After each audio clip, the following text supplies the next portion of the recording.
Good afternoon, good morning, good evening, everyone. It is Monday, the 1st of February, 2021. It is 9:11 a.m. Eastern Standard Time. Taking a look at the dollar index, something we've been looking at for the last 2 to 3 weeks, and it is doing exactly what we were anticipating it doing, showing a pretty strong probability and likelihood of moving higher. And and when the dollar index starts to move in a different direction, everything else tends to move in different directions as well. We have been up as much as, I think, over 0.3% at one point during the day we opened down here. And yeah, 0.43% actually, my bad. That inverse head and shoulders pattern that we've looked at, don't have to draw it here, you've probably seen it already, has acted as a great level to burst above. That neckline still exists. We're right near it, okay? We're very, very close to breaking out above it. The daily chart down below, actually, I'll just maximize it. And, oh heck, why didn't I put it on here?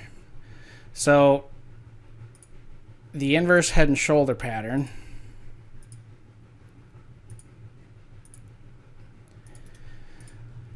the neckline has not been broken, but watch out though, because it is very likely to move up higher here.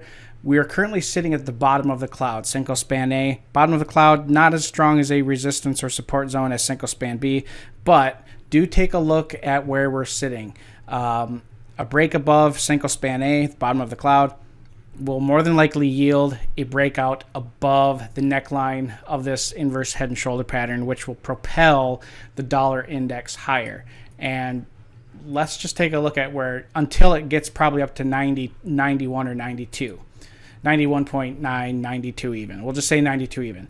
Now, I put that on there because I want to go back to the 3-week chart and the weekly charts and just look at what those levels are on those charts. So on the weekly chart, on the top right, you can see we've broken up above the Tenkan Sen. First time we've traded, or we've had a close above that, that we've traded above it, I should say, with a close since October 26th, the week of October 26th, 2020. The top of the cloud on the daily chart, Senko Span B, is the Kijin Sen on the weekly chart, and it is the Tenkan Sen on the 3-week chart. So that is the area that I think we should expect to see prices go to and then find resistance. So there's another 1.2 points higher for the dollar index. Now, what does that mean for the rest of the currencies out there?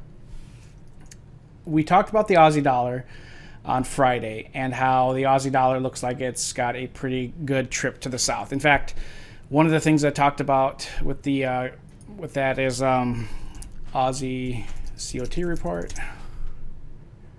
I love trading Stir for this. It's just a whole lot easier than using the CME's data.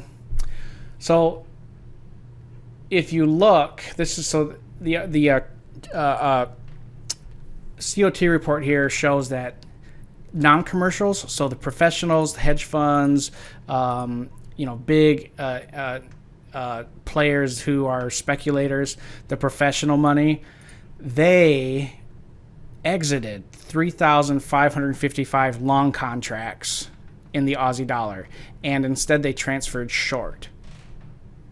What's interesting is the retail market, which is the non-reportables, they had 1,000 contracts added to shorts, but a whole lot went long. So here's what's going on here. Just take a look at the ratios here. Here's non-commercials in the middle. We've got about, for institutional traders, professional traders, and groups and funds, it's 50-50 long versus short. But the retail market is 66% long. So if the Aussie dollar falls down lower, who's it likely to hurt more? The retail market. There's a greater discrepancy between active long positions versus active short positions. The open interest meaning these are positions that are long and short based on the futures market. So the dollar index, as it moves higher, it's going to push the Australian dollar lower. So we're going to see the Aussie loonie drop, which we are seeing right now. We're going to see the Aussie Swiss. That's going to drop. The Aussie yen's more likely to drop. The Aussie dollar, US dollar, very definitely, obviously, is going to drop. Broad dollar strength is going to affect how the euro works. It's down 0.3% here. We can see that. The pound as well. Although the pound's been pretty resilient compared to all the other currencies. It was definitely the strongest last week, I believe.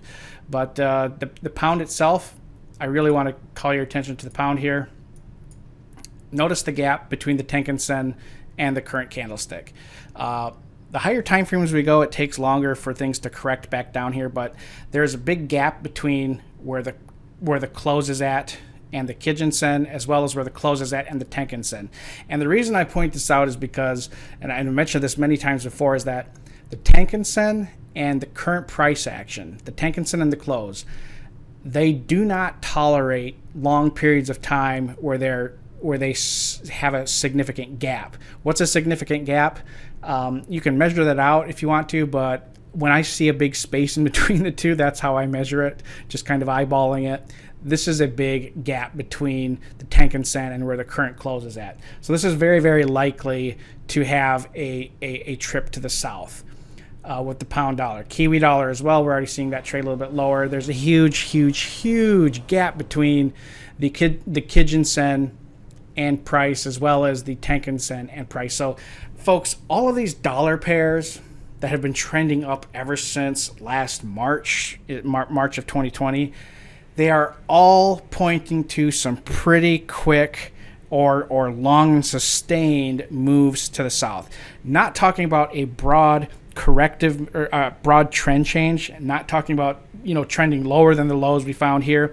I mean, that is certainly something that could happen. But what we should be looking at is a corrective move, and a corrective move that will last around 45 to 90 days, and then it will find a direction to go after that. So in the meantime, over the next 3 weeks, 4 weeks, expect to see some pretty persistent pressure south based on the levels of the dollar index. If anything changes, I'll certainly talk about that, but for right now, we're seeing all sorts of evidence that things are going to change directions, and certainly we could see that definitely occur starting this week.